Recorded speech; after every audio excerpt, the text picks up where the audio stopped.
to the Carriker Chronicles, the People Show. Check the Pulse of Husker Nation, brought to you by Nebraska Spine Hospital. These are my thoughts on the Husker running back position. There were 7 guys who touched the ball yesterday versus Fordham. There were 6 guys at one point who were fighting for that starting running back position. Then they narrowed it down to 3. Okay, now Gabe Ervin, a true freshman, a talented guy, a guy with a bright future, has been starting for the Huskers. No disrespect to him because he's only going to get better and better and better. And I can't wait to watch him as he grows, matures, and improves. But right now, I believe Markese Stepp should be our starting running back.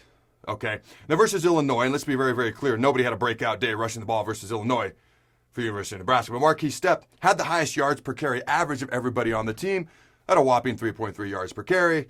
You know, the next highest was Gabe, okay, at 2.8 yards per carry. Again, nobody was phenomenal, just Markese was doing the best. This whole line has got to block better.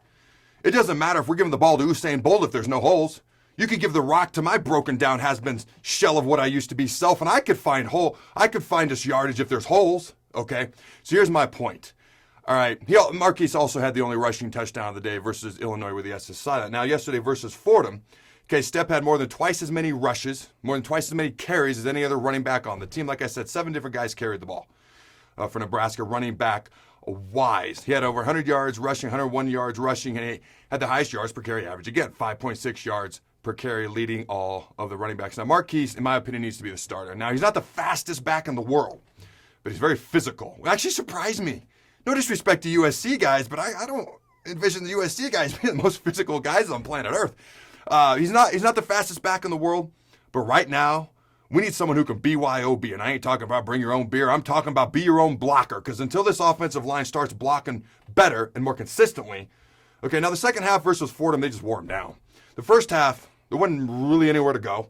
Okay, Illinois, there wasn't really anywhere to go for the running backs. And this is an Illinois team that just lost to UTSA. That is University of Texas San Antonio Roadrunners, ladies and gentlemen. Okay, the Wile E. Coyote. My point is this. We need someone who can BYOB, be his own blocker until this O-line starts playing better. And to me, again, Gabe Ervin is talented. His future is bright. True freshman. Not many true freshmen start the very first game as a running back, so that's pretty cool he did that. But based on what we've seen the first 2 games, I think it's Markese Stepp is our most well-rounded back. He's going to BYOB the best out of all the running backs we have right now, and I think he needs to be the starter. Now, something else I want to address. It's a very, very talented running back room, I might add. But we need someone with consistency. We need someone who can be well-rounded in the game, in their running back game, so to speak. One thing we need to do as well, we need to narrow it down to 3 running backs, or 2. 2 or 3 that play consistently each and every game. Now, I know it was Fordham. You wanted to get everybody in the game that you could. I respect that. And I smell what they're cooking with getting as many guys on the field as they could in that running back room. But I think you got to narrow it down to 2 or 3 guys getting the ball every week. Okay? And that's going to cause a lot of guys to transfer. So what? They're going to do it anyways. It's just the world we live in. We got to do what's best for this team right here, right now. I ain't all that confident we're going to beat Buffalo. Okay? So look forward to that prediction show later on this week. Okay? But we got to do what's best for the team right now. So for me, I think Markese has to be that number 1 back. Number 2, I think you either go with Sevion Morrison, who looked the second best versus Fordham on Saturday, or you go with Markese Stepp. I know Markese has got to get better in blitz pickup. He's got to get better catching the ball in the backfield. He's not the most well-rounded back we have, but he's a defensive end who don't run like a defensive end. He's 245 pounds, and he brings things to this offense that other backs just don't, based on his size, his skill set with the ball. Okay, number 1 thing a running back has to do is be able to run with the ball. And he does that as well or better than anybody. He's just got to get more well-rounded. So maybe you have some specific packages for him. If not, Sevion Morrison, I think, could be that number 2 back. And then Gabe Ervin could be in that mix at 2 or 3 as well. Again, not bagging on the guy. Bright future. Can't wait to watch him get better. But again, so those are my thoughts with Markese starting.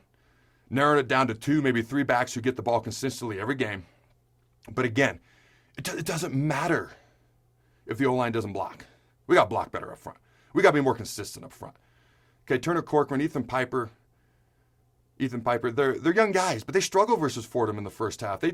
Fordham got worn down in the second half, luckily for us. Emmitt Smith, statistically speaking, probably the greatest running back of all time. But he ran behind, in my opinion, probably the greatest offensive line of all time, called the Great Wall of Dallas, with the Dallas Cowboys. You think there's a connection there? I do. Until next time, Husker Nation, go big, red, and always remember, to the bone.